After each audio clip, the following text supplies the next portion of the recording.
Every week, the Payne family cuts straight to the real financial story. The one question, Bob, everyone's asking is, are we in an artificial intelligence bubble? You've been through boom and bust. What do you think? No hype, no myths. Just what actually matters to your money. Does feel very similar to what we experienced in the 90s. Where are we, though? Are we in 1995, 1997, 1999? Listen to the Pain Points of Wealth on the Red Apple Podcast Network. The Dick Morris Show. Entertaining and informative on the Red Apple Podcast Network. Welcome to the Dick Morris and Doug DiPerro Show, sponsored by the Patriot Gold Group. Today is a great day. Unbelievable this day. This weekend was fantastic. Yeah, man. And at opposite ends of the earth, two enemies of freedom are facing their doom, thanks to Trump's leadership and their own stupidity. In Venezuela, the reign of Nicolas Maduro came to an end when U.S. forces entered Caracas to arrest him and his wife for becoming the center of the illegal drug trade. We can only hope that this action will reverberate in Havana, where the post-Castro communist regime will now face life without oil or energy. Meanwhile, in Iran, decades of tyranny and oppression seem to be coming to an end as street demonstrations are spiraling out of control. And he said basically, you're on notice. Our enemies are on notice. That was, I think Hegseth might have said that. Trump has encouraged the demonstrators by warning the regime in Iran that the U.S. is locked and loaded to counter any attempt to put down the forces demanding freedom. Due to its incompetence, Iran now has a virtually worthless currency and is in the midst of a terminal drought that may force the evacuation of Tehran, the capital city. Sure. What Iran and Venezuela have in common is political leadership that is venal and incompetent, ignoring the needs of its people while clinging to power. Elections in both countries have counted for little, as the narco forces in Venezuela and the theocracy in Iran have shut the people out of a voice in their own future. Thank God for Donald Trump in putting an end to the Maduro regime, and now for standing up to the Ayatollah and his henchmen. I want to thank our troops, too. So amazing. You know, I listened to that, whatever, briefing, whatever you want to call it, the press meeting. It was unbelievable what they did. They came in and they had all kinds of support and whatnot. You know, Chad Lopez was a search and rescue swimmer. Oh, really? In the Navy. Chad is the head of the station. Yeah, he's amazing, and he was a swimmer. He would be one of those guys on that mission. Yeah. You know, there was some guy had an accident in a car, right, one day, and he hit like a Bentley. And the guy in the Bentley got out. You just did $50,000 worth of damage to my car.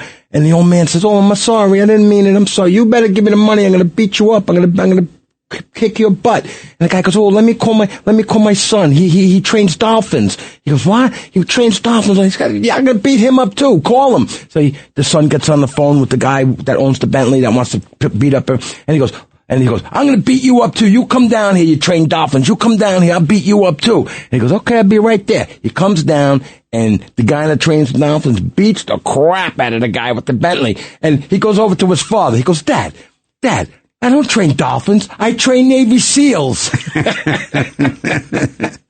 So yeah. Made me think of Chad Lopez. So there are two dinosaurs that are on the verge of extinction, Iran and Venezuela. These dinosaurs. Oh. That's the dinosaur. Yeah, that take was brought to you by a dinosaur.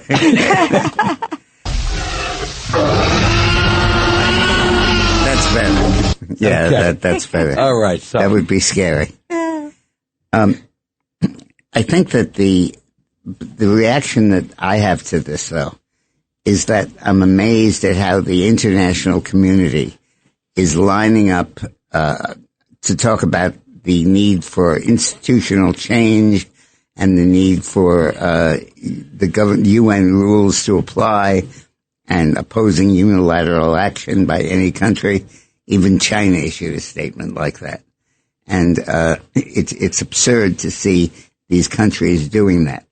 The Chancellor of Germany said, "The legal assessment of the U.S. operation is complex, and we will take our time to evaluate it," adding the principles of international law must apply.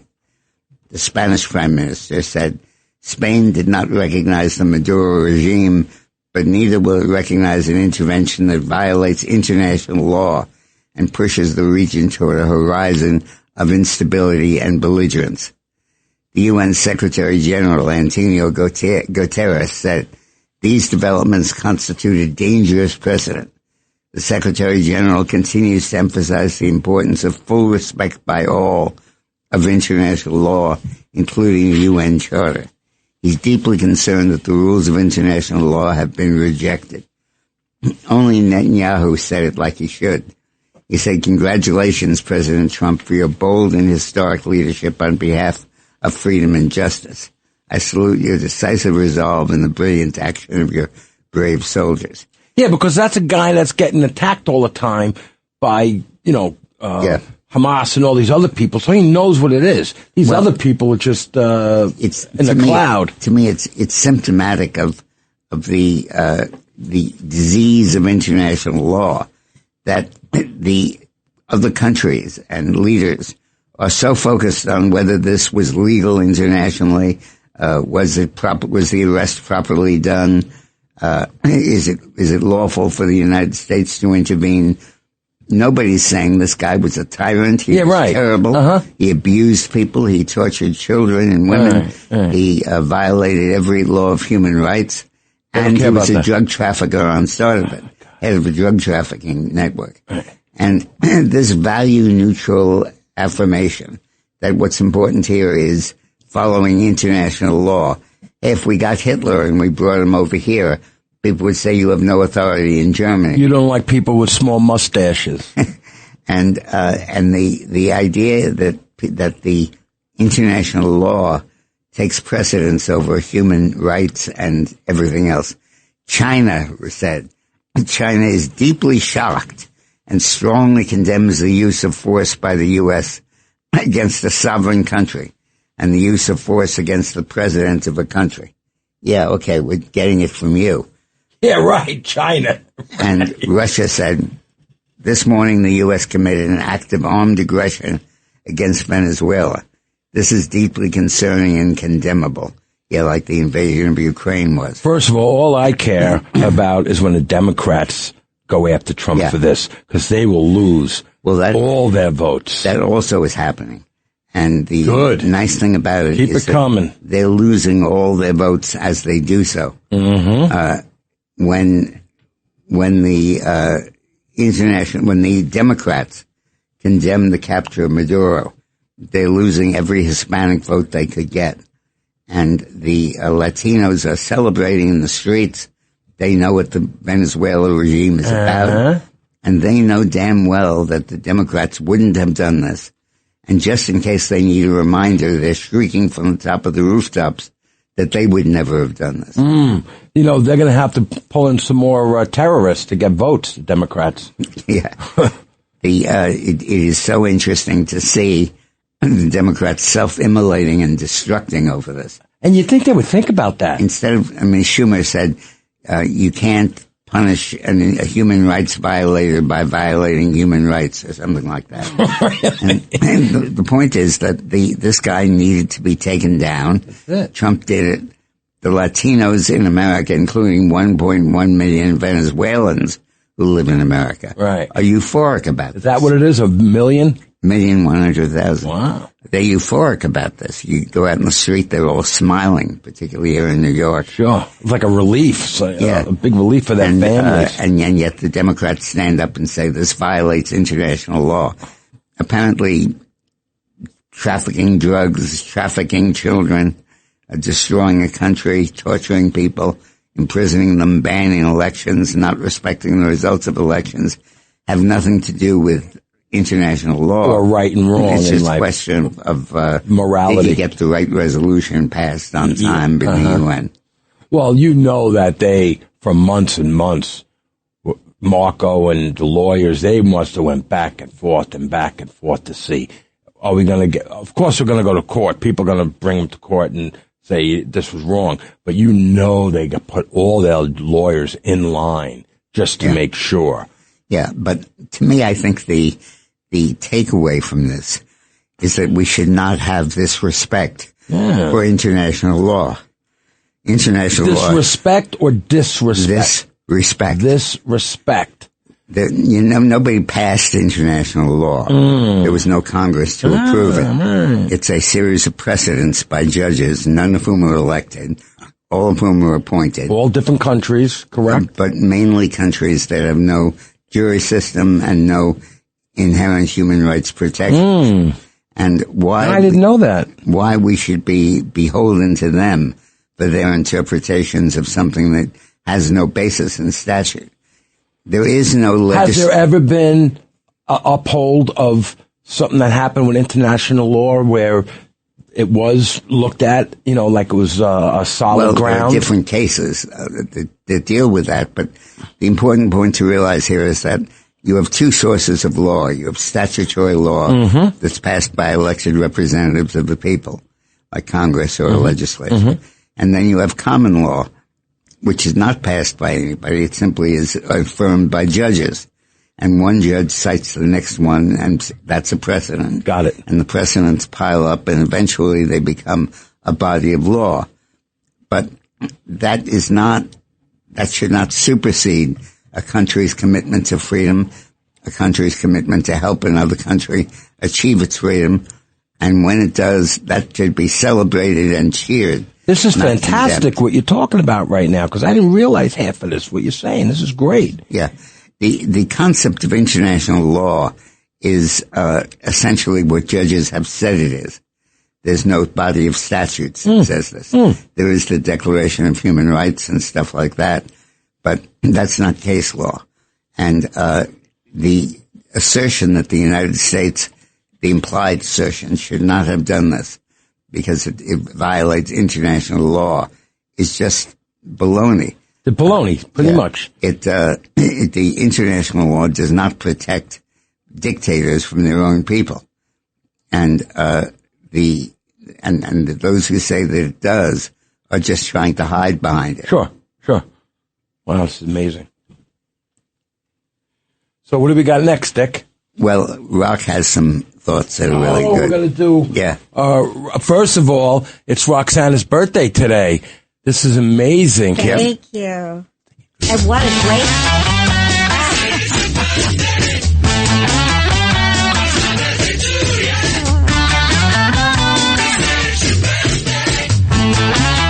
Thank you so much. Happy birthday, Roxana Maria. Thank you. And what a great birthday present to have. What, the song? Well, just the gratitude. I called Paul McCartney to play that just for you. To President Trump and all involved for bringing freedom to the Venezuelans. I personally have a friend and know their family and what they went through. So, amen to that. So what do you got, Ron? So what do I got? First I'll begin with all that your hand finds to do, says the Bible, do it with your very power. It also says the plans for the diligent one surely makes for advantage. Proverbs. Born September 28th, passing December 28th, at 91 years old, Bridget Bardot lived many lives. And so here we are at Act 1. Singer, model, actress, starring in 47 films, recording more than 60 songs. So revered, her face appeared on statues, stamps, coins, but at the height of her success and fame, she walked away at 39. Act 2. She chose to dedicate and focus her life on animal rights activism, establishing her own foundation, selling off movie memorabilia and jewelry to support her cause. She traveled to Antarctica to blow the whistle on the slaughtered baby seals, to draw attention on condemned animals used in laboratory experiments, and publicly opposed Muslim slaughter rituals. Her activism knew no borders. She urged South Korea to ban the sale of dog meat. She received death threats, many death threats, over the course of her speaking out on these issues after asking for a ban against the sale of horse meat, but nothing deterred her fearless spirit. She wrote a published letter to China's president at the time of torturing bears and killing off the world's last tigers and rhinos to create aphrodisiacs, and the list goes on. She gained her compatriots' respect, and 1985 was awarded the Legion of Honor, the nation's highest recognition. Her allegiance was not to the world of humans, but to animals who had no voice and suffered atrocities, not made public until her tireless, passionate dedication to do so. She was ahead of her time.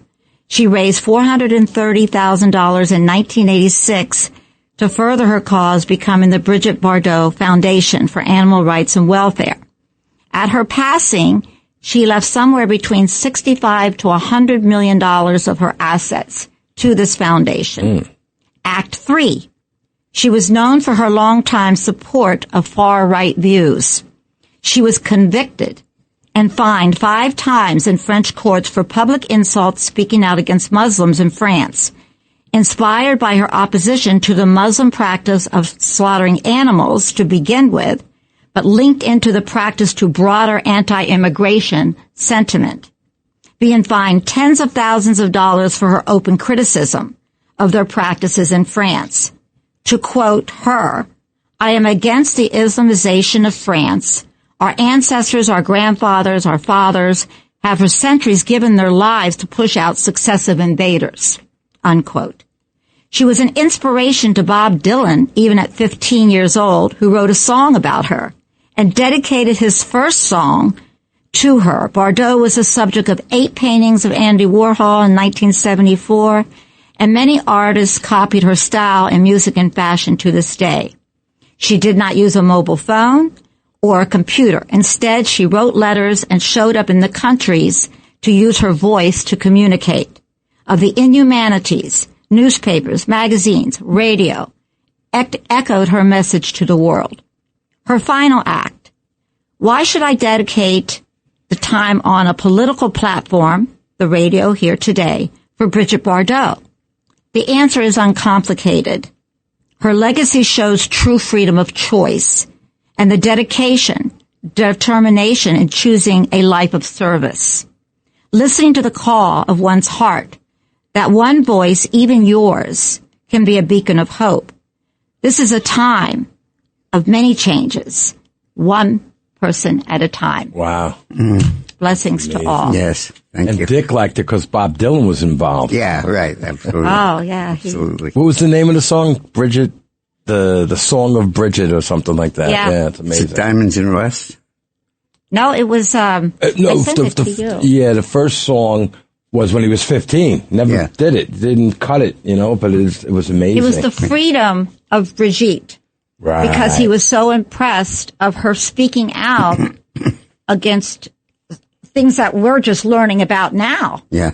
Of this Amazing. Islam takeover. Well, anyway, we're going to take a break. Yep. When we get back, we'll talk about the domestic implications of the Maduro capture. Okay, when we get back. The Dick Morris Show on the Red Apple Podcast Network.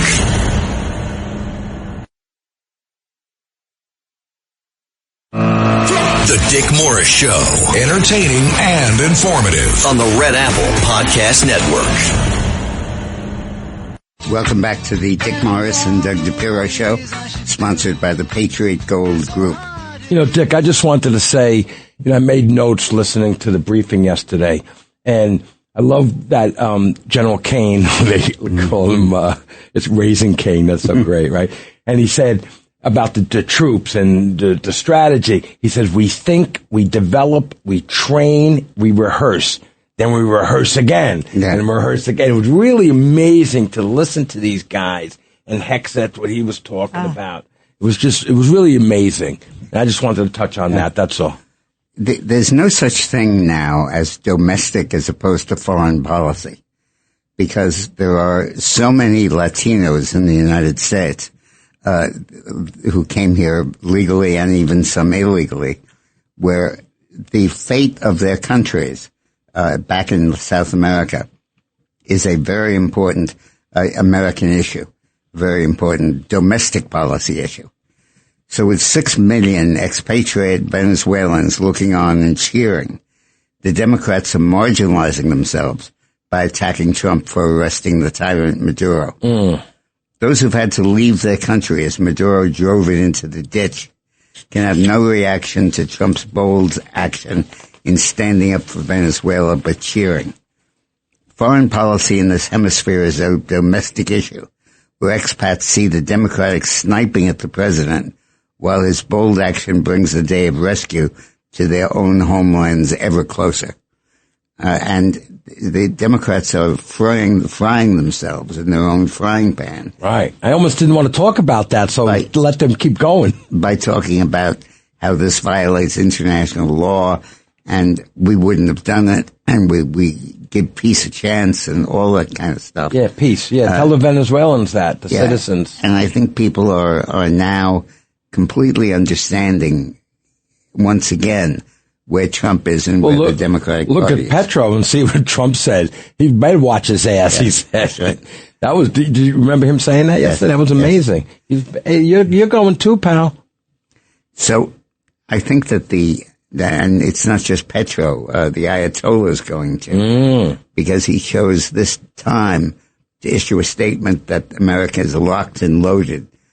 What they've done in the past in Iran is whenever there have been street demonstrations, which have been frequent and enormous, the regime kills people. It's executed over 2,000 people judicially. Reminds me of China when they were doing that. Yeah, but right. And these are executions by a judge. Wow. And what do you mean? What do you mean execution? An order from a court. Really? 2,500 of them.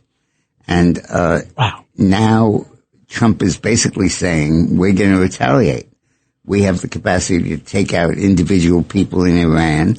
We have legal justification to do it because these executions are in violation of human law, human rights. And if you do it, if you go after these people, we're going to go after you. You know, if you look, you just listen to him, even people that don't like him, you could see he doesn't want anyone to die. He's talking about the Russians and Ukrainians, and he goes, look at 30,000 died last month. I don't want anyone to die. Like, and that's how and you believe him. You look in his face. You look at what he's saying. Right. So how do these people, they don't see that in this guy? Whether you like him, you don't like him, you don't see that? I think that he understands that beyond the rule of law, there's also capitalism and incentive to make money. Well, Venezuela with the oil. And oil. Yeah. And he can deploy that for peace, not as a pretext for war. Right. So, and I think the impact of the Maduro capture on domestic politics will be significant, but it'll be very significant because the Democrats are making it very significant by opposing it and by saying that this violates international law and basically we wouldn't have done it. And the Venezuelan you didn't do it, and that's why it was. People are realizing that. And I think the domestic implications of this are enormous. Wow. So, 2 takeaways from this. The first is do not worship international law. Good. International law is simply what judges have said it is. It's not even passed by the General Assembly of the UN. It's just individual courts here and there who've come to decisions and they're collectively bound together and called common law. It's like a neighborhood community thing. You know what I mean? Well, it's more than that, but the point is that don't worship it. Don't withhold actions to save lives and protect people because of international law. Don't let them hide there. And the second thing is that the Democrats should not be killing themselves by opposing something that is very popular, very important, and so obviously necessary. Wow. Amazing. Now, to switch oceans, come back home. I think that the Congress is going to change fundamentally in this coming election, and I think the Republicans will hold on to control. And I think that's been ensured by a Supreme Court decision that's coming down in the next few weeks that made racial district lines for Congress illegal. And it basically concluded that you cannot gerrymander a district to have more blacks or more Hispanics or more or fewer white people. The history of this is that the Supreme Court for years has interpreted the Voting Rights Act, Article 2 of the Voting Rights Act, as saying that states have to draw congressional district lines that favor minorities in those districts and protect the minorities, so that the district lines are such that they protect black and Latino voters and Asian voters. Well, how does that protect them? Well, make sure that they're not gerrymandered into seats they can't win. Mm-hmm. And a majority of the voters in most of these congressional districts are black, and they're put there because it gives the blacks the ability to elect congressmen. Mm. There are 25 congressmen now in the U.S. Congress who would not be there if it were not for the court decisions that require the districts to be majority-minority districts. And those districts are now all in danger of being captured by Republicans, because the court has now ruled that is about to rule, we think, that you cannot use race as the basis for drawing a congressional district line. So some of these districts resemble, some kind of weird space figure. Their contours are so irregular that they're clearly called gerrymandering. Mm-hmm. Just a word about the idea of gerrymandering. There was a congressman, senator actually, mm-hmm. from Massachusetts, named Eldridge Gerry, Gerry, and he redrew the district lines in the Massachusetts state legislature to favor certain Federalists who were from his party. Hmm. And the Republicans, Jefferson's party, raised hell about it. And they said, these districts look like a salamander. In fact, that's how they call it, a gerrymander. Because his name was sure, Jerry. Sure. He went on to become vice president under Madison. But the idea of district lines being drawn to promote racial minorities, so that you didn't have a situation where they have lots of black voters, but they're spread so thin that there are not many black congressmen and not many Hispanic congressmen. Mm-hmm. And they've largely succeeded at that. There are 50 minority congressmen now in the United States out of 435, about equal to the 12% of the population. I think that's panning out also. Minorities are going Republican also. They're not sticking Democrat, because after, they left Cuba and Venezuela because of these horrible people, and then they see Democrats that are supporting Cuba, Castro people, and Maduro's the way they're supporting. So, I don't know. It backfire. I've been saying this forever, that the Democrats, that backfire bites them in the butt. The New York Times said that if the Supreme Court entirely eliminates the voting rights-based districts, Republicans could cut the 24 seats that the Democrats hold in the South in half. And wow, this would be such a major change for the Republican Party and for the House. In the last few elections, the margins of Democrats versus Republicans have been so narrow that it's very hard to get anything passed. Right, it's been within 1 or 2 or 4. It doesn't go 10. This would change it dramatically, because 25 seats are seats which the Democrats would not have won but for the court decision. And that's a gigantic thing. And those districts are in virtually every southern state.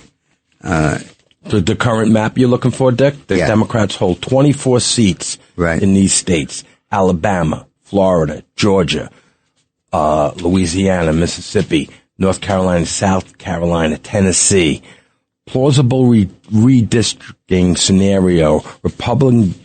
Republicans gain 12 or more seats, including 9 without Section 2 of the Voting Rights Act. Republicans have been redrawn congressional districts this year at President Trump's behest, but so far it hasn't seemed to be enough to deny Democrats a reasonable path to control of the House of Representatives. That might change if the Supreme Court strikes down this Section 2 of the 1965 Voting Rights Act in Louisiana versus Louisiana versus, how do you say that? Calais. Calais? Yeah.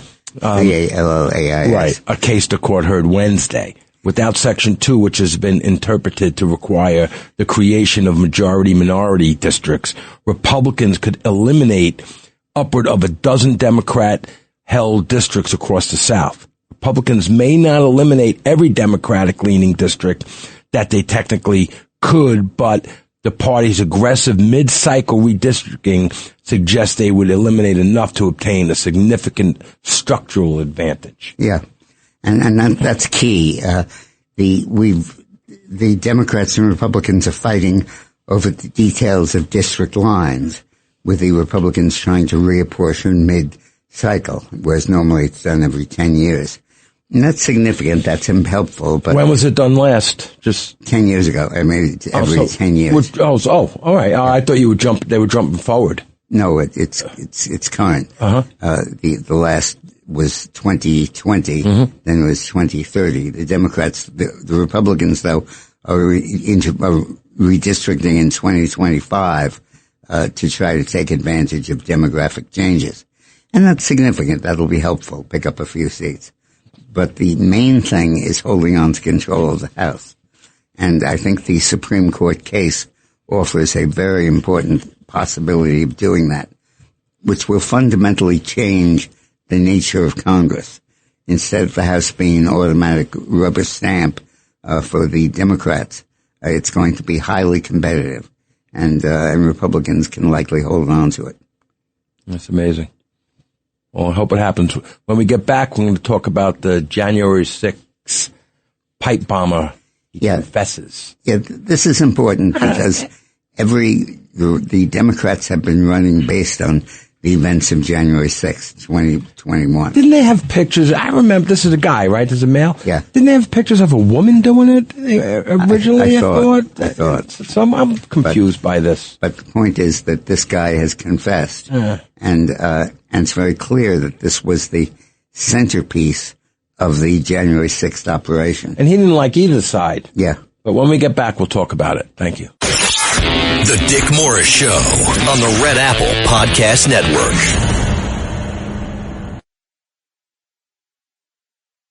The Dick Morris Show, entertaining and informative on the Red Apple Podcast Network. What's the name of the show, Dick? Welcome back to the Dick Morris and Doug DiPerro Show. I'm sponsored by the Patriot Gold Group. Jack Haney, he's a great guy. I don't even care about this story, but it is important. We have to talk about it. The January 6th pipe bomber. The man accused of planting the two pipe bombs outside the Democratic and Republican National Committee. So he was on both sides. He didn't care. On the eve of January 6th, 21, Capitol Rights gave a detailed confession after he was arrested, prosecutors said Sunday. After initially denying involvement, Brian Cole Jr. told investigators after his arrest that he became bewildered by claims of the 2020 election had been stolen from Trump and believed someone needed to speak up. He needed to speak up. What, a pipe bomb? That's what you're doing? Cole explained that something just snapped after watching everything. Yeah, good for you. He denied targeting Congress or January 6, 21 joint session where the electoral vote of the 2020 presidential elections were set to be certified. I really don't like either party. Aw, isn't it a shame, buddy? Either party at this point, Cole said, according to the memo. The memo, which argues in favor of Cole's continued detention as the case proceeds in the government's most detailed account of statements. At first, Cole denied building this thing, and now he's saying he's doing it. So freak him. I don't really care anymore. Yeah, but the important thing here is that the entire Democratic Party narrative for the 2020 election, 24 election, was based on the events of January 6th. Right. And the idea that this was a plot to overthrow the government. Right. And people went to jail for long periods of time.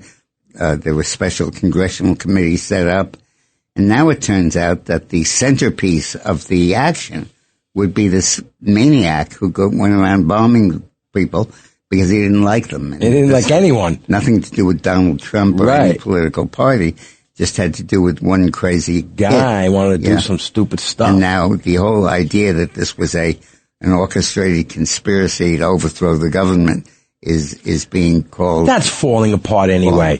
That's falling apart. Everyone knows that. Listen, the Democrats keep saying it, that whatever. It's falling apart. It's just ridiculous. And the more we talk about it.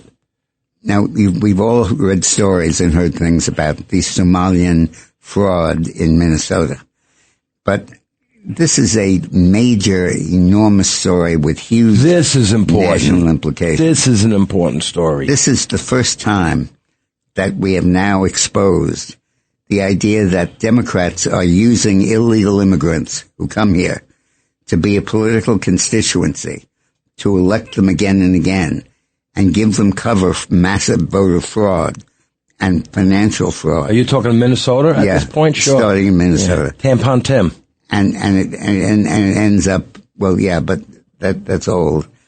The point is that what they did was to use public funds that they gave to illegal immigrants to build a constituency of people who are ripping off the government and to elect officials, appoint officials. And in the billions, right? This isn't in the billions. In the billions. Yeah.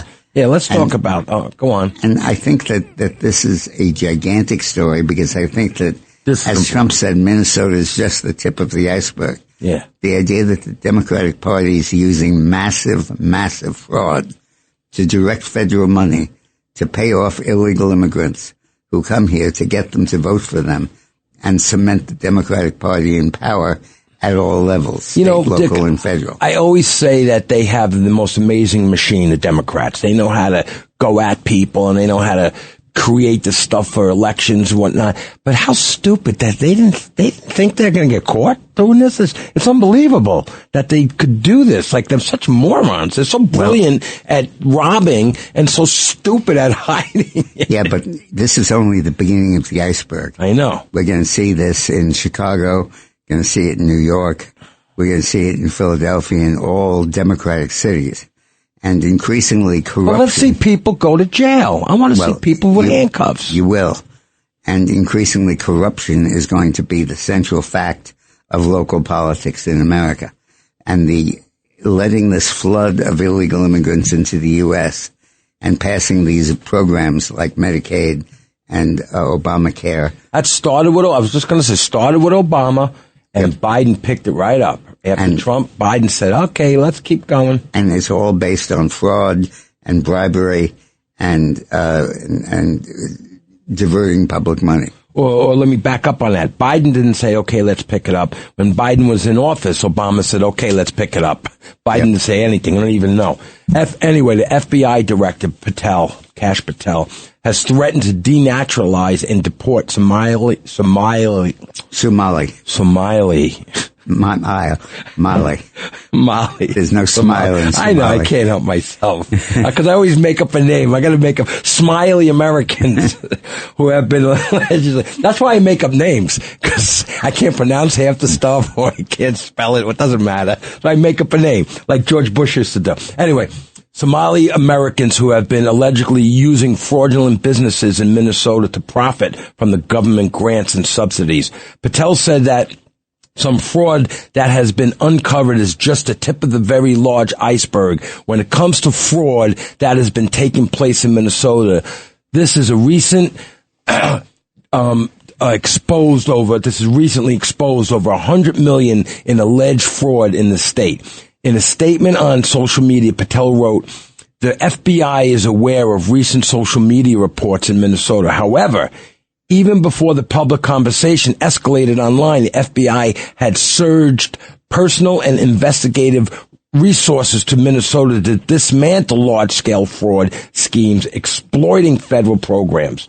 Fraud that steals from the taxpayer and robs vulnerable children will remain a top FBI priority in Minnesota and nationwide. To date, the FBI dismantled a $250 million fraud scheme that stole federal food aid meant for vulnerable children. This is horrible.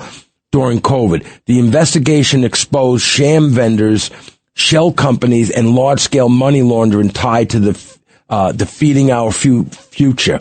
The FBI believes this is just the tip of the very large iceberg. We will continue to follow the money and protect children, and this investigation very much remains ongoing.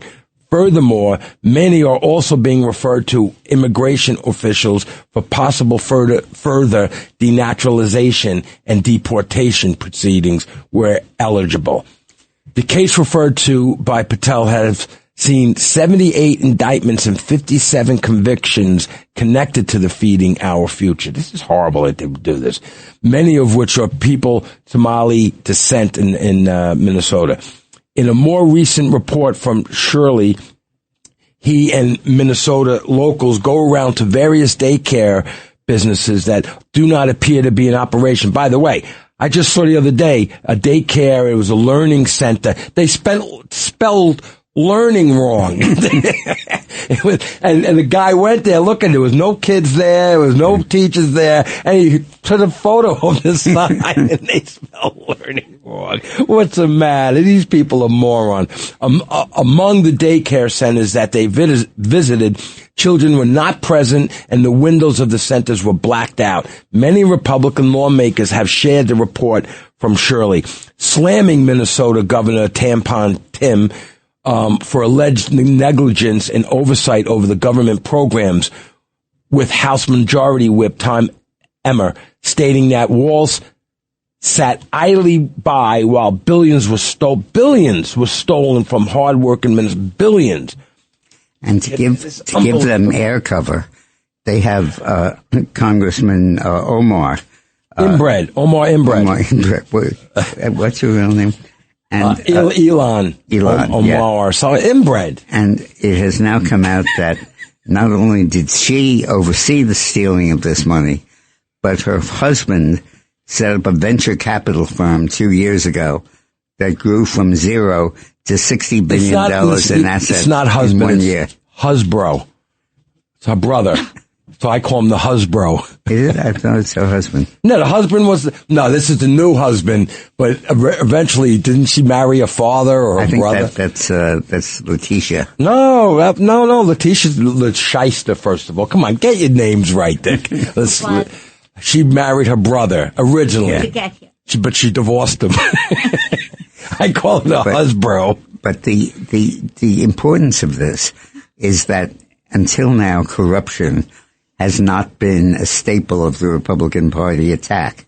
It's been something that we look back on. Do you think they're just weak about it, or they're scared that? No, I think this is the scam. This is why they let all the illegals in. I'm saying the Republicans. You think why wouldn't they go at this early on? Well, they haven't had federal power, and they haven't had haven't had a U.S. attorney to do this, and a Trump in office. And yeah, exactly. And I think that you're dealing with a concerted thing where the beginning of the food chain is illegal immigration. Then it goes through federal programs that are based on how many people sign up. Then they're going through illegal sign-ups, fraudulent sign-ups, and then fraudulent money being stolen. So I'm going to go with it. The husband of Minnesota Congressman Omar owns a venture capital firm now under investigation after it was revealed that it went from $0 to $60 billion in assets in one. How could that possibly be? And how could you do this and think no one's going to see this? Not over here. There's nothing happening over here. No, because the state was not going to investigate it because it's corrupt. And the feds couldn't because they were Democrat. And it wasn't until Trump took office that the rock rose and all the cockroaches are now scurrying. And they were praying for the statute of limitations and hopefully another Democrat comes in. So after 7 years, they were good. A fraud scandal plaguing Minnesota. It's called as plunging Minnesota, it should be. Plaguing Minnesota Governor Tim Walz has drawn the ire of many Republicans and those in the Trump administration. The Hill's Sarah Fortinsky reports The state and its governor are facing national backlash following a viral video that made headlines showing a daycare facility that appeared inactive, which we talked about before, receiving significant funding. This comes amid an already launched investigation into the state's safety net programs. And on Monday, the Department of Homeland Security, Kristi Noem, said she sent agents door to door at suspected fraud sites as a part of the broader investigation launched earlier this month.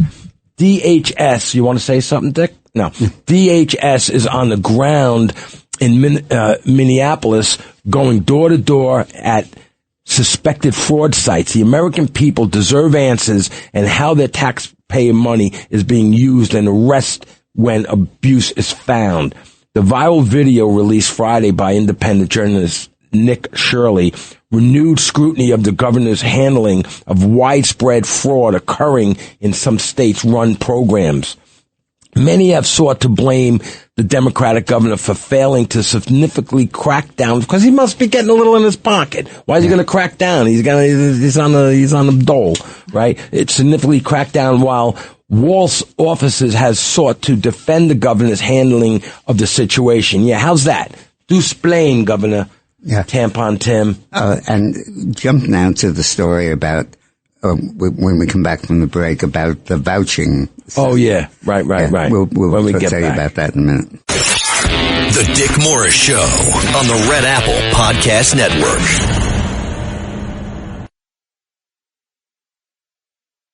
The Dick Morris Show, entertaining and informative on the Red Apple Podcast Network. Welcome back to the Dick Morris and Doug DiPerro Show, sponsored by the Patriot Gold Group.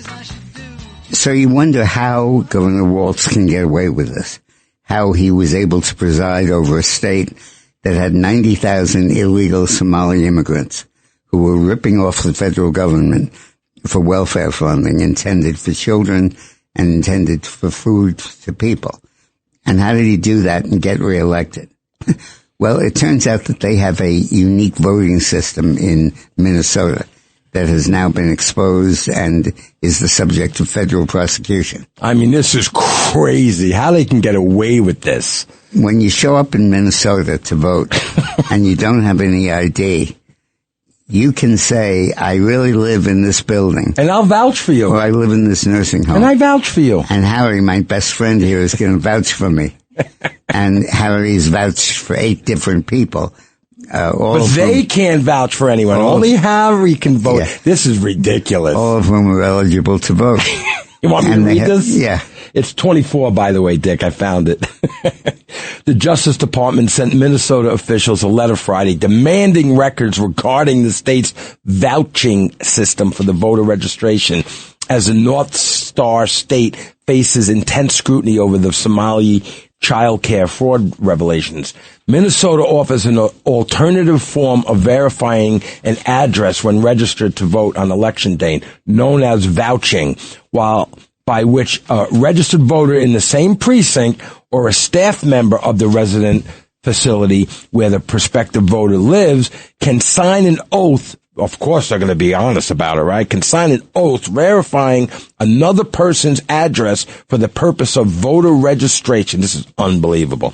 In a letter to Minnesota Secretary... And they can do it for up to 8 people each. Up to 8 people. Oh, my God. It's unbelievable that they think they can get away... They are getting away with it, though, right? It's how they elect Omar. It's how they elect all of the senators, and it's ultimately how they elect Waltz. When did this start, by the way? I don't know. Yeah, we got to look into it a little more. It's incredible. And the Justice Department sent Minnesota officials a letter Friday dismantling records regarding the state's voucher system.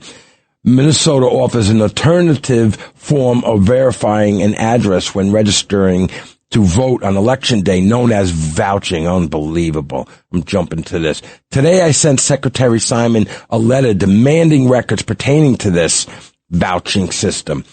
And it's registrations pursuant to his authority under the Civil Rights Act of 1960.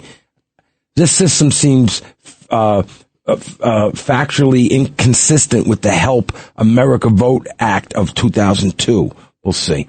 The basis and purpose of this demand is to ensure Minnesota's registration and voting practices are in compliance with the federal law, particularly the minimum requirement under the Help American Vote Act. The Department of Justice is particularly concerned with the votes and registration except on basis of vouching from other registered. This is just ridiculous. Yes. This is absolutely ridiculous. That I could bring someone. Hey, Dick, come vouch for me.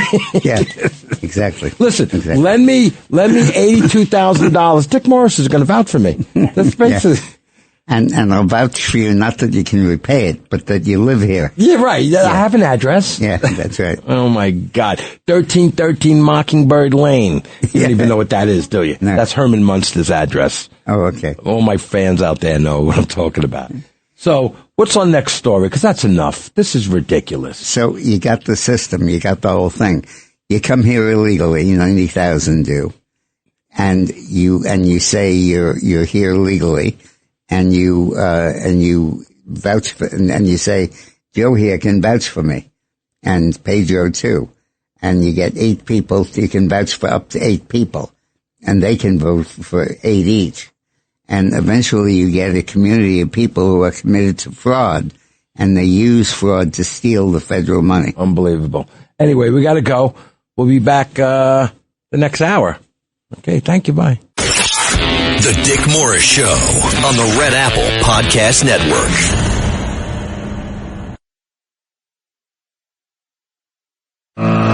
The Dick Morris Show, entertaining and informative on the Red Apple Podcast Network. Welcome back to the Dick Morris and Doug DiPerro Show, sponsored by the Patriot Gold Group. The Democrats, yeah, again. The ICE has had problems handling the full caseload that Trump dumped on them. Yeah. And a big part of that, and everybody said when Trump did it, that how can you possibly process 2 million people a year? At least. And they have. They've done that. 1.7 million who voluntarily left and 625,000 who were thrown out. And the way ICE has done that in part is... No, hold on. But that's one of the ways he did it. Give him $1,000. Now it's up to $3,000, yeah, right? Right. So he was amazing how he did that. Yeah. 1 point what left themselves? 1.6 million have self-deported. Now the local governments that are controlled by the Democrats are trying to stop their governments from cooperating with ICE. And horrible. They are trying to stop them from processing people. Yeah, so some Democrats are trying to cut ties between local police and immigration and customs enforcement, as a record high number of cities and states have stepped up to help federal police track down illegal immigrants in their communities. As the president prepares to begin his second year in office, 3 House Democrats have reintroduced legislation to end the 287G, I don't know what that is, program. You'll tell me later. That's the program where ICE basically borrows people from state and local employment. Oh, okay. All right, good. Legislature to end the 287G program, which originated from the 1996 Illegal Immigration Reform Responsibility Act, and an amendment to the Immigration and Nationality Act. The program gives ICE the authority to delegate specific immigration office duties to state and local police. Local police departments must opt in to participate in this program. As of December 23rd of this year, ICE has signed 1,255 agreements with local jurisdictions across 40 states, more than at any other point in the history, according to ICE's website. That means local and state police in more than 1,000 departments nationwide are turning people they suspect to be illegal immigrants over to ICE or Border Patrol for federal officials to determine if they are in the country illegally. The partnerships extensively expand ICE presence by repurposing state and local police to support the Trump administration's overarching goal of carrying out the largest ever deportation operation. However, Of course. However, Democrats have said they are concerned the cooperation is hurting local policing operations. Of course it is. Republican Representative Sarah McBride, Democrat of Delaware, said to the 287G program has led to more racial profiling by local police and protecting the rights of towns against federal enforcement, contrary to constitutional tenets. Immigration Act would cut the partnerships. In February, Governor Ron DeSantis, he's a cool dude, I gotta tell you, Florida, signed legislation into law that allowed state police and law enforcement in all 67 counties in Florida to work directly with federal immigration agency. You go, Ronnie boy.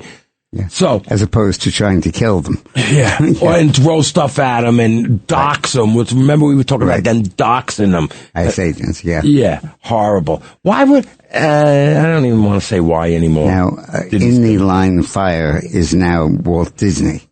Oh, this is great. Where is that? Which one is that? I think 12. Okay. This is some story. Okay. Disney to pay $10 million fine for targeting children without telling parents. Now, before I get into that, that's chump change for Disney. And remember when Trump got sued by that woman, that ugly broad from Bergdorf's, from 20 years earlier? He touched her in the he didn't touch that friggin' thing.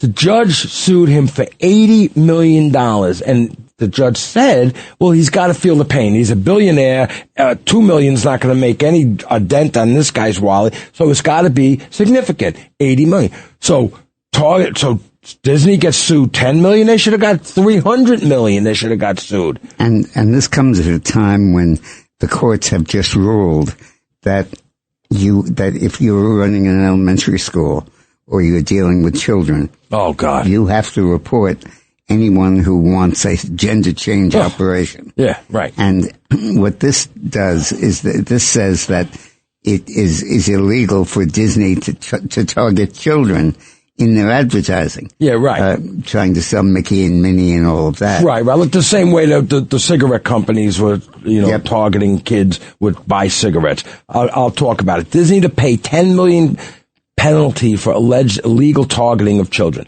It turns out even Disney's magic has legal and costly limits. The Justice Department's Office of Public Affairs announced a news release Tuesday that it has reached a settlement with the entertainment giant over alleged violations of federal children's privacy law. Under an order entered by a federal court, Disney Worldwide Services, Inc. and their entertainment operations, LCC, collectively referred to as Disney, will pay $10 million in civil. That's nothing. The sentiment, and as you said, it's really also about reputation. Yeah. The idea that Disney is targeting children everybody knows. Yeah, that's how they make their living. It stems from the allegations that Disney violated the Children's Online Privacy Protection Act, commonly known as COPA, according to the Justice Department. Disney's handling of data connected to popular video content that's distributed on YouTube and widely. A complaint filed in a California federal court by the DOJ alleged that Disney failed to properly designate certain YouTube videos as content directed at children, the news released. Because of that failure, the news release states Disney collected data from young viewers and served them targeted advertisements without first providing notice to parents or obtaining required. Now, here's what I'm thinking. Now that they were sued $10 million and they got to pay, I don't know who they're paying it to. I got to read on. But how about now some parents start suing Disney? Yeah. I mean, really start to go at them. Why not? My kids, right. You targeted my kid. My kid's now crying in the bed, whatever, right? That's what should happen, right? Very possible. The issue is especially significant given Disney's reach. Its YouTube videos attract billions of views in the United States. The DOJ news release states, meaning the alleged violations could have affected a massive number of children and families. That's what I'm saying. They should sue them. So I think that's important. Now, as you know, a lot of gold companies advertise on this show and other places, Patriot Gold Group. Jack Haney. But very often, because we draw a line between news and advertising, genuine developments that are taking place in the gold and silver markets don't get covered. So economic guru Michael Wilkerson, who we know well, who's a good friend, nice guy, has predicted that there will be a surge in precious metals that will continue into 2026. He writes, 2025 was an extraordinary year for precious metals. Gold, silver, and platinum each outperformed other asset classes, including equities. Bitcoin, 24's best performer, and even indices tracking artificial intelligence, AI, one of the 25's favorite investment themes, have been eclipsed largely by gains in gold and silver. Silver and platinum are up each by approximately 170%, while gold traced a 73% return. Why such stellar performance by what was only a few years ago derided by the government as a barbarous relic and shunned by investors as an unattractive investment? The reason I, meaning Wilkerson, wrote at the beginning of last year was that we should expect gold to shine in 2025 was that global conditions have fundamentally changed, perhaps irreversibly. I mentioned then that the main factors driving the gold price, including shifting geopolitics, driving central bank stockpiling, investor concerns about both the creditworthiness of the U.S. government and thus the dollar, and persistent inflation, which is eroding the purchasing power of paper currencies. These forces are unlikely to abate in 2026.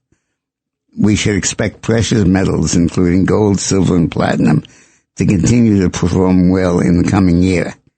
Indeed, deglobalization, the continued push toward resource nationalism, and the protection of critical materials adds additional support that these metals and the whole commodities complex will rise in value. Precious metals set record in 2025, and gold could now hit $5,000 an ounce. Wow. It's now in the 4,000s. Wow. Precious metals are set to end the year with stellar gains Wednesday, as gold posted its biggest annual rise in 46 years, with silver and platinum recorded their highest gains on record. This is not just because of speculation or people flocking to something because everybody else is doing it. It's fundamentally a lack of confidence, a vote of no confidence in the finances of governments throughout the world. And investors are getting it, that in tracking their returns very closely in stocks, they're basically tracking phony money. And that in terms of real gains, the issue is what are gold or silver or platinum doing, because they can't be printed by the government. And you're seeing major changes. Bullion has surged 65% this year, its steepest annual rise since 1979, driven by Federal Reserve rate cuts, geopolitical flashpoints, robust central bank buying. For gold, there's a chance we could see $5,000 an ounce sometimes this year.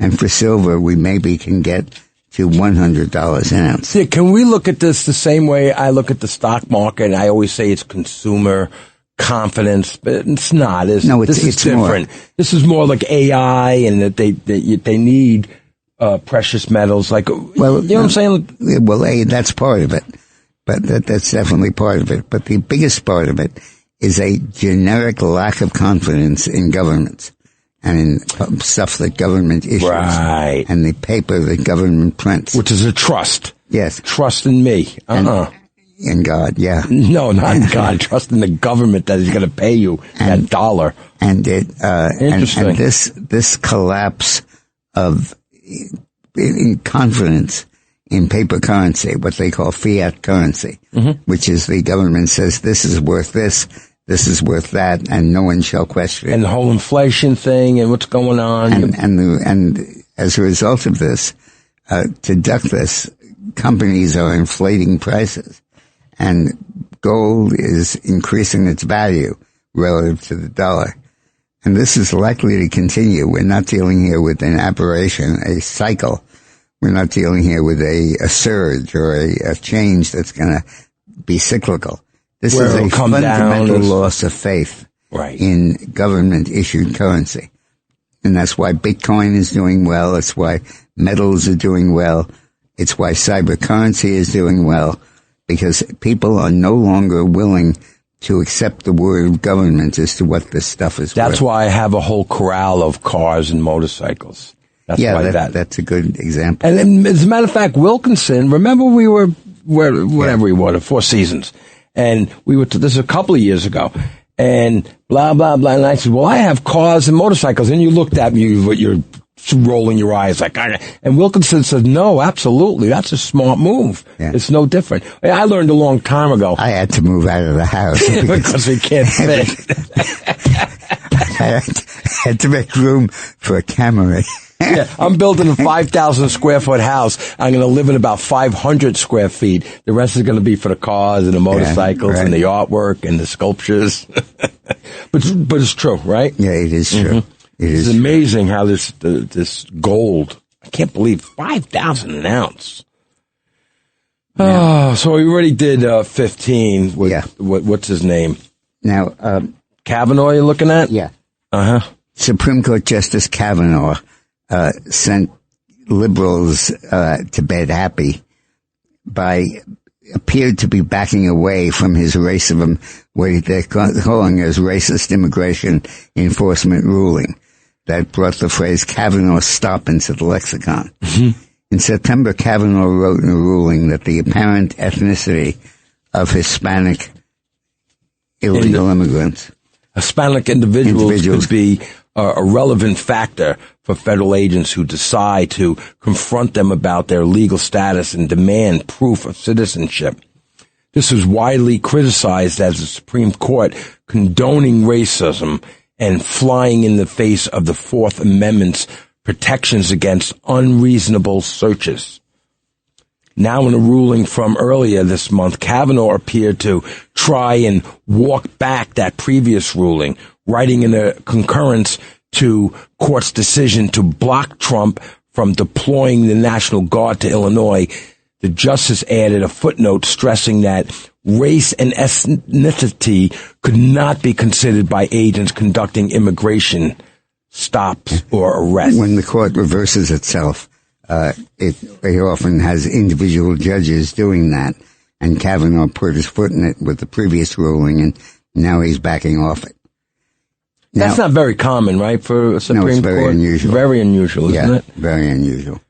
I like this next one. Could I do this? Israel deploys this new missile shield. Yep. The first Iron Beam, and then we're going to take some callers right after this. The first Iron Beam laser defense system was deployed by Israel on Sunday. This 100,000-watt laser weapon thus became the world's first high-powered drone defense zapper to be operationally deployed. Iron Beam lasers will fortify Israel's multi-layered defense, complementing the existing Iron Dome, David Sling, and Arrow system architecture. The Iron Beam is a short-range line of sight laser interceptor that is extremely cheap to run and therefore perfectly suited for intercepting low-cost, high-volume threats. According to the... It's basically a gun. But a laser beam. For a laser beam. And you can reload it like any gun. And that lowers the cost per shot.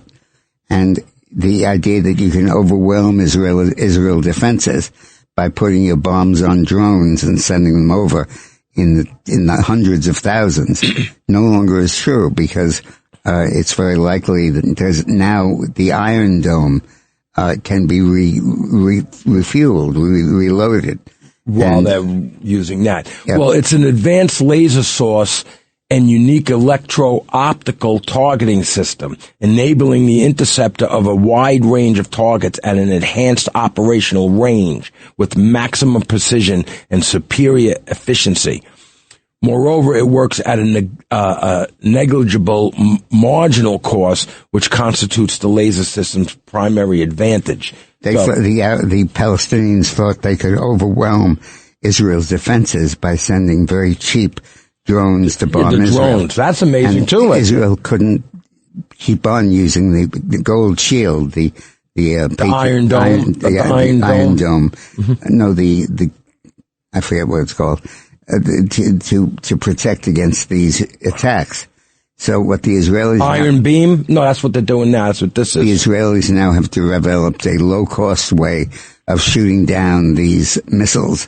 I think that was Zelensky's first thing with the drones. He went into Russia with the drones. I think he was the first guy to actually do it and succeed. That's right. You know? Mm-hmm. Now, Trump announces that the United States now is leading the world in new investment in the U.S. Trump said Wednesday that the U.S. has set a world's record for investment inflows into a single country.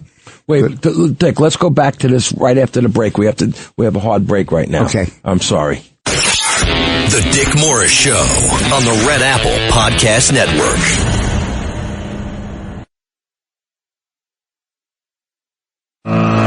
The Dick Morris Show, entertaining and informative on the Red Apple Podcast Network. Welcome back to the Dick Morris and Doug DiPerro Show, sponsored by the Patriot Gold Group. I think we're going to go to a couple of callers, but first of all, I got to say that is hilarious, Uncle Bacala. I find that I'm Italian. We don't get offended. You can say anything you want to it. I don't care. Say it, Uncle Bacala. Bacala is a fish. Hey, you got some bacala? Anyway, we're going to go to Sandra in New Jersey. Hi, Sandra. Are you playing piano? No, I just got done watering my plants, and I have a cactus that I bought many years ago. It was so small. Do you know it's almost up to the ceiling, and I give it water every week. I don't believe in discrimination. All my plants get water, cactus and all the others. That's funny. It's true. Anyway. Do you cuddle your cactus? No, it'll pinch her. Yeah. I'm careful. I know sometimes you can get a little hurt by them, but I'm pretty careful. And by the way, you can't, if you're in the desert and you're dehydrating, you cannot drink cactus water. That will kill you. Oh my God. It's poison. People say, you got to open up a cactus. Look it up. Okay, go on, Sandra. I'm sorry. Okay. I'm really concerned about this. Last night I was listening to Zev Brenner's show on 6:20 a.m. He talks about the Jewish people. And Alan Dershowitz, by the way, calls in all the time. So he had a rabbi on last night named Rabbi Brenner. And he said basically now, going forward with the new mayor, he's not going to butt heads with him. Unless there's a problem, he's going to stay quiet. Wait, who's not going to butt heads with who? His name is Rabbi Brenner. Got it. Mayor Mandani. Okay. Now he said when something happens, then we'll deal with it. But let's stay quiet. Let's, give the guy a chance. Okay, fine. Sounds good. Well, there is a problem. Do you know that this mayor implemented a policy called boycott and divestment sanctions? Mm-hmm. That means that Israel can't sell us their products anymore. Now, that was banned in Germany. Or their bonds. And Cuomo banned it, and Eric Adams banned this policy. Jewish is our ally. It's the world's Jewish state. I mean, this is discrimination at its worst. So, look, this is not right. It's, it's historically economic discrimination is how anti-Semitism often begins.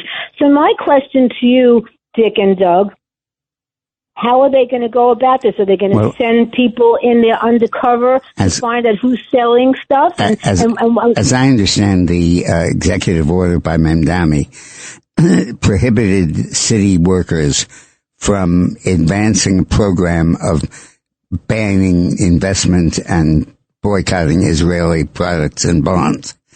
It's a subterfuge because it isn't the individual workers who are doing it. It's the municipal government. And, whether that will prohibit pension funds from discriminating against Israeli assets is really the key question. And we don't know that yet. We don't know that yet. If they do, though, it's going to be huge because pension funds are a huge source of I really revenue. don't understand this. I'm going to tell you right now. I'm not getting this. Well, you get that pensions invest their money. Sure. And the city pensions become huge sources of revenue. Of course. So there's been an effort to get city pension funds to divest and to refuse to buy Israeli bonds. Oh, got it. Oh. And this bears on whether the Mandami regime will allow that to continue. Wow. How does he get away with this stuff? Well, how is he going to get away with this stuff?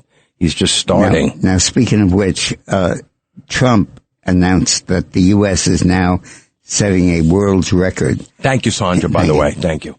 For investment flowing into a single country, crediting tariffs, domestic manufacturing incentives for an unprecedented surge in new factories and businesses.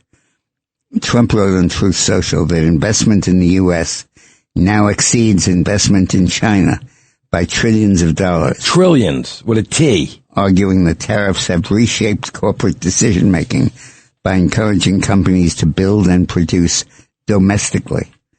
The U.S. has set a world record on investments being made into a country, and it is to trillions of dollars more than number 2, China. China. This is singularly because of tariffs, and the fact that if you make your product in the U.S., there are no tariffs. Hence, factories and businesses are being built all over our country at a level never seen before. Congrats to the USA on this incredible achievement, Trump said. And congrats to Trump for doing that. You ain't kidding.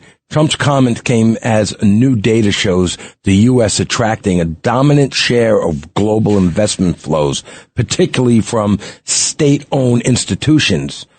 Reuters reported Wednesday that the U.S. drew roughly half of all state-owned investments worldwide in 2025 as sovereign wealth funds assets reached a record $60 trillion globally. It's amazing. Those investments include capital from sovereign wealth funds, public pension systems, and central banks, with the U.S. favored for large-scale projects tied to technology, energy, infrastructure, and artificial intelligence and data centers. Although the data tracked only state-owned investment, not total global investment, they underscore the U.S. position as the leading destination for institutional capitalism. Trump has repeatedly argued that tariffs are a central driver of that momentum, framing them as leverage that penalizes offshore production while rewarding companies that manufacture inside the United States. Tariffs apply to imported goods, meaning companies that produce domestically avoid those costs altogether, a point Trump highlighted in this post. Well, he's been talking about this forever. The president has also pointed to a wave of announced private sector investment commitments since the start of his second term, particularly in manufacturing, energy, and advanced technology. Some of those commitments run into the trillions of dollars when combined through, though economists noted that announced investments do not always translate into immediate or fully realized spending. Well, of course, it's going to take some time. Sure. But the whole point here is that when Trump took office, there was no such thing as a sovereign wealth fund for the United States. All the Arab countries had them. And they were all the places where they stockpiled the money that they got from their oil trades. And they were controlled by the government, which is why they're called sovereign wealth funds. Trump said we're not doing that in the United States. We will attract private capital and get countries to invest in the United States because they want not to be tariffed.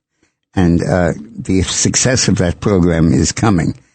And it's basically why the United States has been able to maintain a 4.3% annual growth rate, while at the same time not incurring inflation above 3% or above 2%, really. Because it is not demand driven. It's driven by the supply of goods and services produced in the United States. And the production is being relocated to the U.S. so as to avoid tariffs.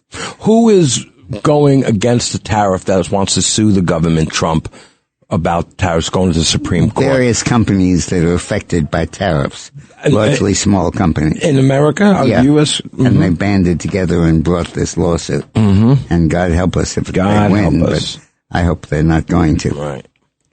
Wow. Now, why don't we go to the phone? Okay. How about Andrew from New Jersey?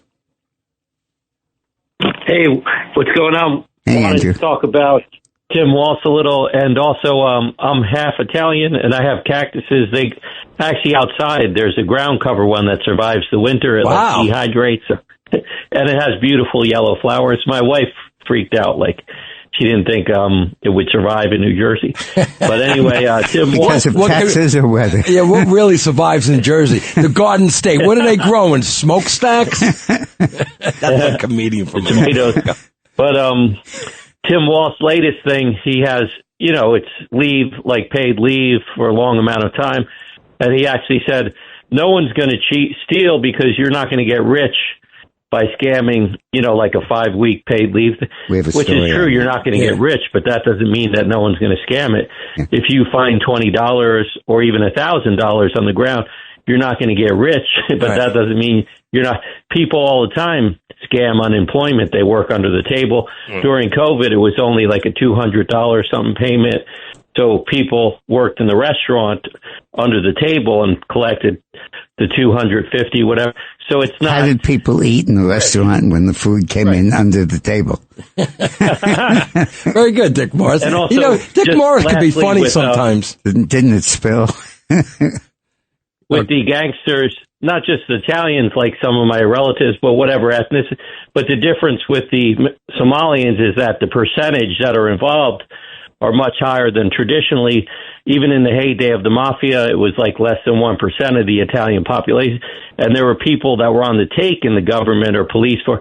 But with the Democrats in Minnesota, they're enabling it. So like all the Democrats are in on it. Plus another thing with organized crime, they could own a business or part of a business and employ people legitimately, if it's sanitation or whatever, a restaurant. Sure. There's people that have nothing to do with the gangsters that own the place. They work legitimately. So with the Somalis, they're not even employing people like in their businesses. So it's like a shocking level of gangsterism. But thanks for taking the call. Thank you very much. I'm going to go to one more call. How about Jack in Southampton? I don't understand. We got to get past the undertone. What are you talking about, Jack? Hey, guys. How are you? Yeah, Good to hear from you again. Thank you. Boy, you really cover all the topics that we really need to pay attention to. That's Tim Dick Walsh, Morris. the whole thing. But with the Walsh... Tim Walsh's gift coming up, keeps on giving. Oh, my God. Or stealing. Coming up on February 10th. What do you think about that? I had spoken with you gentlemen last week about, is there going to be any follow-through of this? Is there going to be anything that can necessarily What's February 10th? What's February 10th? February 10th, Walsh is going in front of the Comer Commission for all the questions that are coming up with the... well, he's got more serious problems. He's going to be indicted probably. Oh, absolutely. And the problem is that the opportunity is that it's going to unearth this entire fraud scheme where basically an entire state is on the take. And he's going to squeal. They'll go to him first, and they'll have him squeal like a pig. Let's hope so. And then follow up with Maine and, Ohio, California, the whole thing. Thank you, and then Jack. I appreciate your car thing, too. I'm involved with that also. So there you go. Good. Keep it going. Thank you, Jack. All right, so what are we doing, Dick? What do we got here? Kennedy announced that he will no longer require that doctors report the vaccination status of their patients. Right, good. In fact, I don't think it's require. I think it's allow doctors to publicize the vaccination status. They won't even allow the doctors to do it. Yeah. Ah, good. So he stopped. They were previously required to report how many children received specific vaccines by their second birthday and other shots by the time they're 14. Kennedy also eliminated a requirement that doctors report the immunization status of pregnant women. Government bureaucracy should never coerce doctors or families into accepting vaccines or penalize physicians for respecting patient choice. That practice ends now, Kennedy said. Love it. Under the Trump administration, HHS will protect informed consent, respect religious liberty, and uphold medical freedom. Federal law requires that doctors report certain measures while caring for the estimated 78 million people on Medicaid or children's health insurance that states convey to CMS. The reporting was voluntary when first implemented, but began being mandated in 2024, and it's no longer mandated. You know, remember when we met Kennedy at Socrates in the City? Yeah. Eric Metaxas's thing, yep. Who's brilliant. He's great. We should have him on. And I remember before that, I didn't know Kennedy. I just know, hey, he's one of those Kennedys, typical Democrat Kennedy guy. He's pretty good. I like the guy. He's got some verve. He's been doing incredible stuff. Yeah. And what this really does is it stops insurance companies from asking people, are you vaccinated? And then hiking their rates if they are, or denying them coverage if they're not. Oh, so that's where they were going with that. And he's now extending the concept of patient privacy to permit people not to say I was not vaccinated or I was vaccinated. No comment. That's right. Basically. That's right. So Vance is the runaway favorite, Dick? Yep. Do we have time for that? Do we have time? All right, we're going to go to break and we'll come back with that. The story here is that the race in 28 is going to be boring because it's over. Good. The Dick Morris Show on the Red Apple Podcast Network.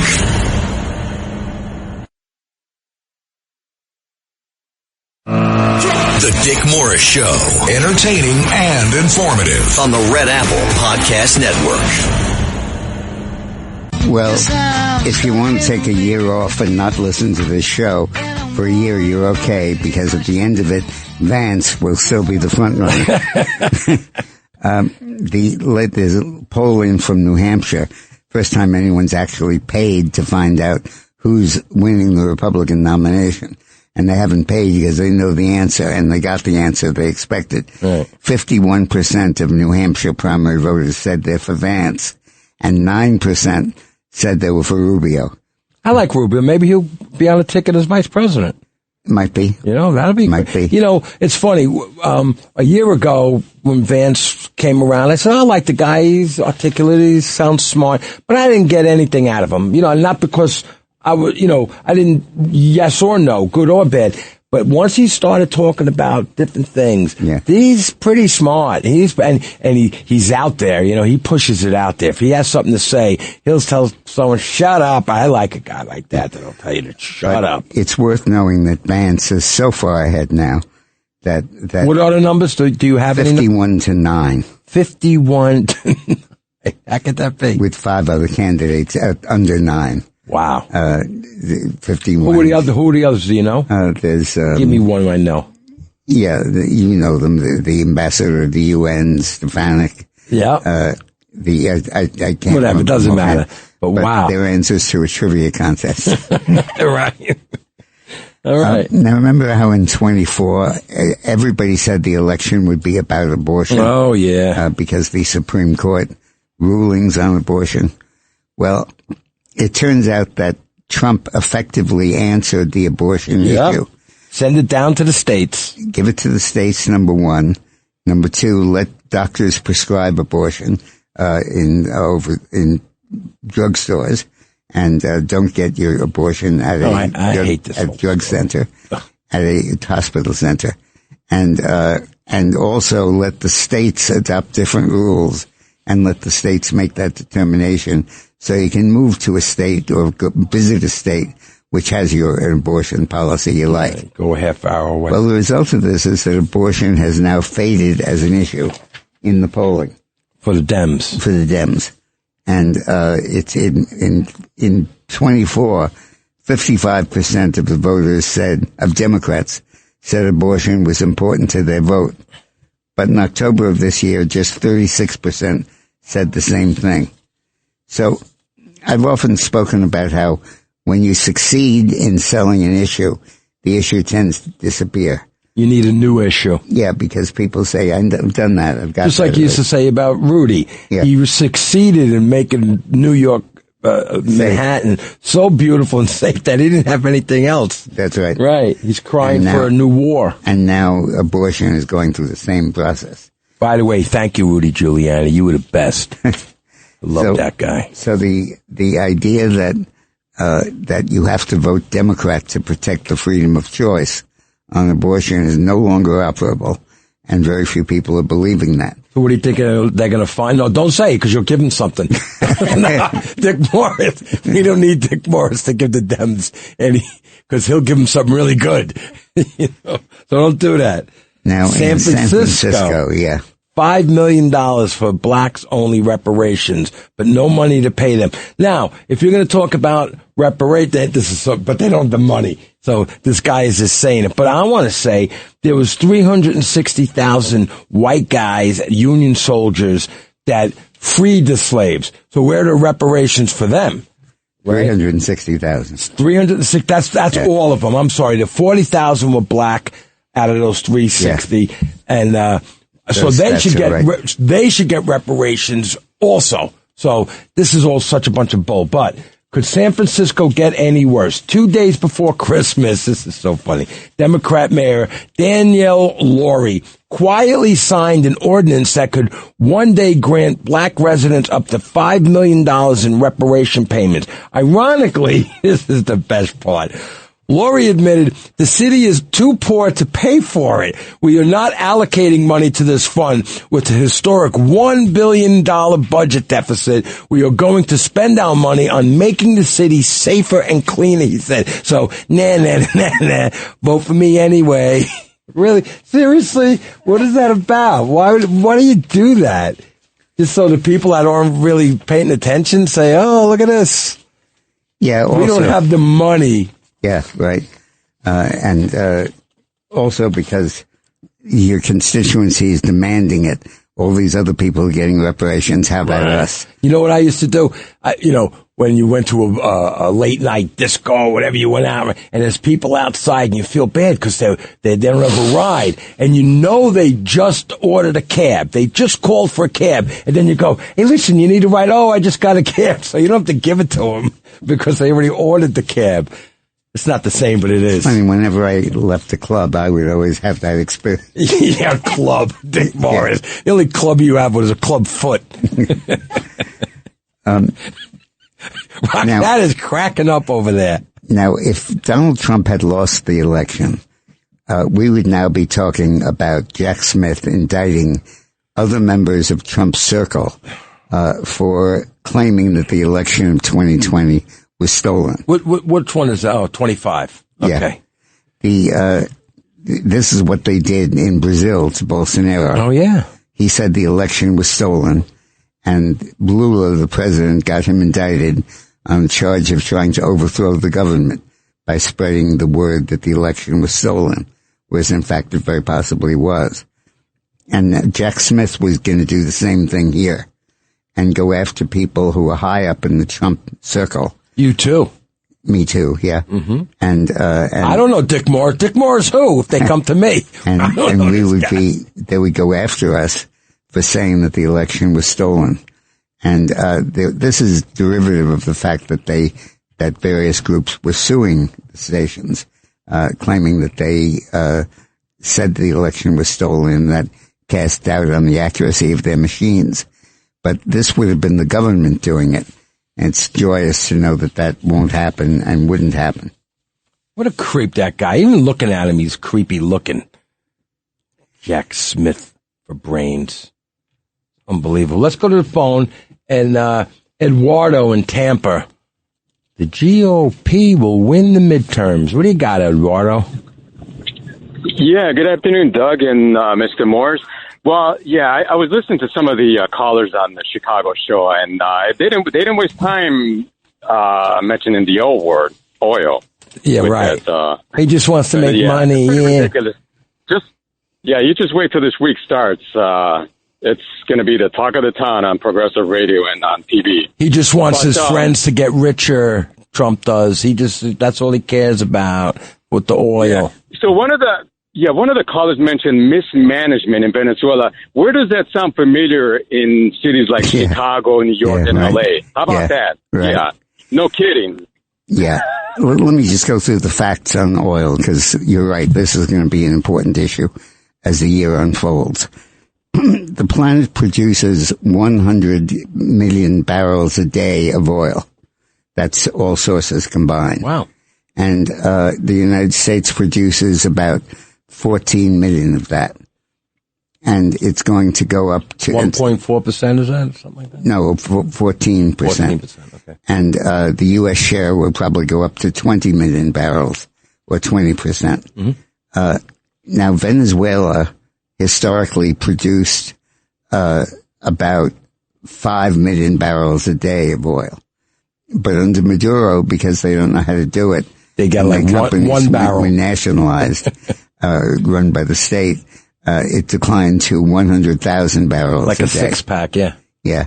So the first thing Trump is going to do is he's going to bring American oil companies in who know how to run an oil company and know how to drill a well. Mm-hmm. And they're going to build back Venezuela's oil production from about 1 million a day to the 5 million a day that it was when Maduro and Chavez took over. He'll pay us off. He'll pay the people. He'll give money to their economy, and he'll pay the oil guys back. Yeah. Because they're going to put billions into it, as he said yesterday. Exactly. It's going to take billions to rebuild the industry after he's savaged and the it. smart guys that can do it. See, that's the right. smart thing. See, Trump's smart enough to do that. He'll choose the right guys. He's kind of put a bid out, I'm sure, but he's going to say, wait, I want Joe over here and Pete over there to do it. He's brilliant with that, and he knows what he's doing, and that's how he's going to get it done. Yep. Absolutely. And the Dems are going to say, oh, look, he just wants his rich friends to get rich, and they're not even going to understand. But the other thing that I love that he did yesterday, he kept talking about the oil. As opposed to just saying, no, we just had to get this guy out of the thing. No, he talked about oil. We're going to go in there. There's money to be made. He didn't pull any punches, right. you know, which is beautiful. Yeah. And the conspiracy theorists can't go around whispering it. That's right. Exactly. Because my he's point. But the main thing is that he's taking the oil industry that subsidized Venezuela, that Maduro destroyed, and he's going to rebuild it and give that money to the people in Venezuela. Without a doubt. Rebuild their economy. Without a doubt. And you can tell it's just, you're going to find stories over the next year about how well Venezuela is doing. All right, so let's take a break, and we come back, we're going to talk about something else. The Dick Morris Show on the Red Apple Podcast Network.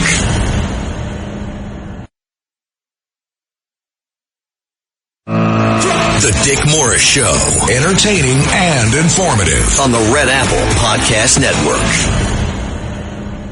We're going to hold memorial services on the station for 30,000 dead people who got welfare aid in Minnesota. Oh my God. This is the Dick Morris and Doug DiPerro Show, sponsored by the Patriot Gold. But that's not before they voted.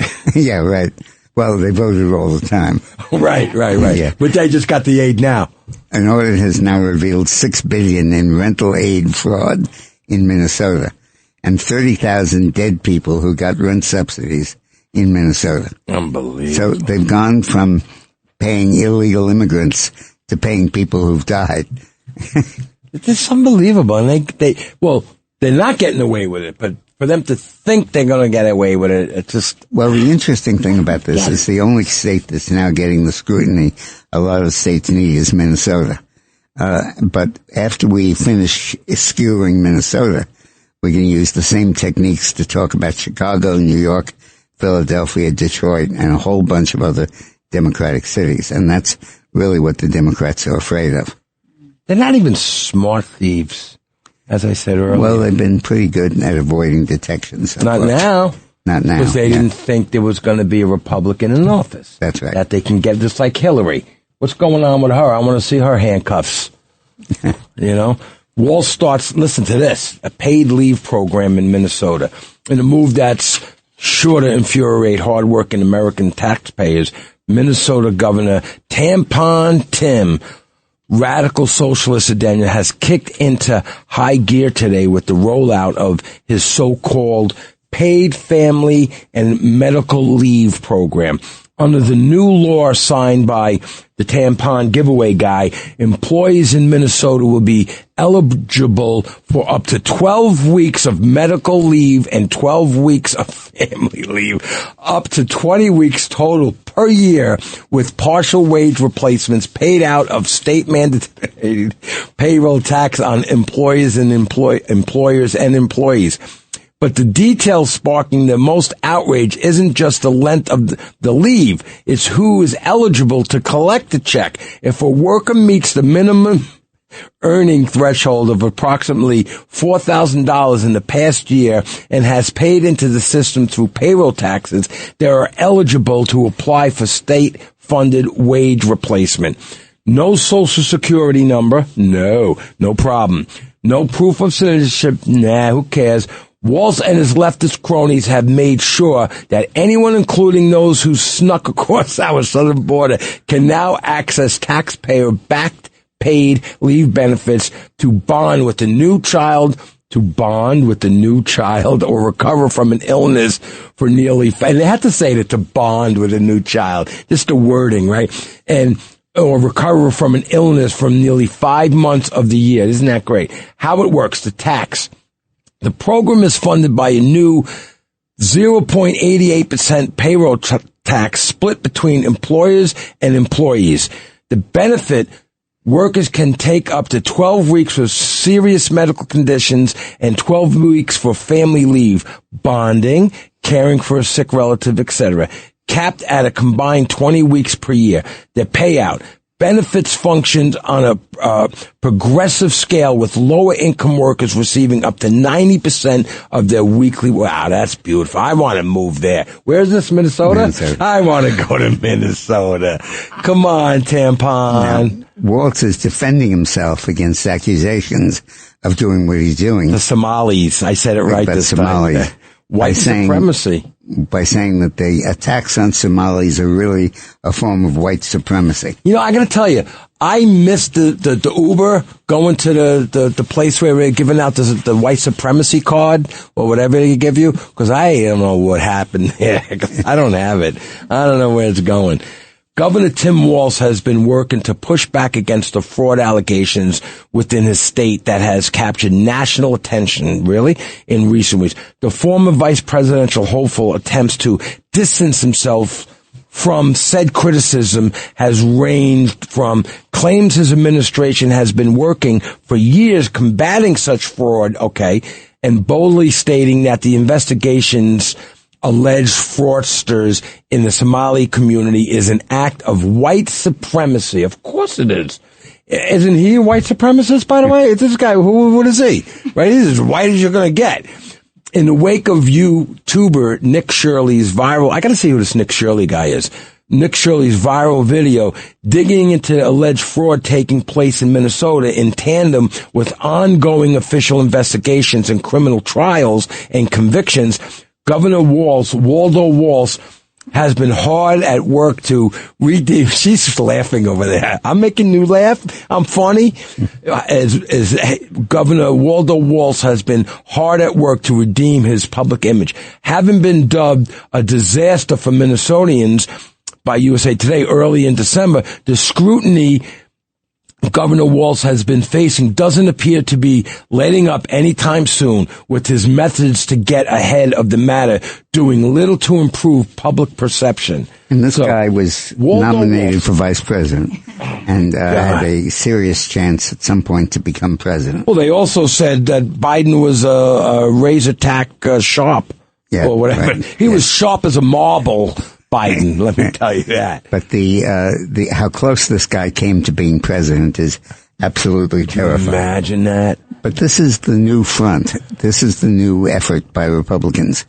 What we're doing now is using the fact that we now control U.S. attorneyships throughout the country. So we're exposing to go after fraud in democratic cities, and just proving that payoffs and bribes and paying dead people and funding centers that don't exist is now modus operandi for Democrats. And at the very least, just exposing them is almost enough. General Flynn told me that a while back.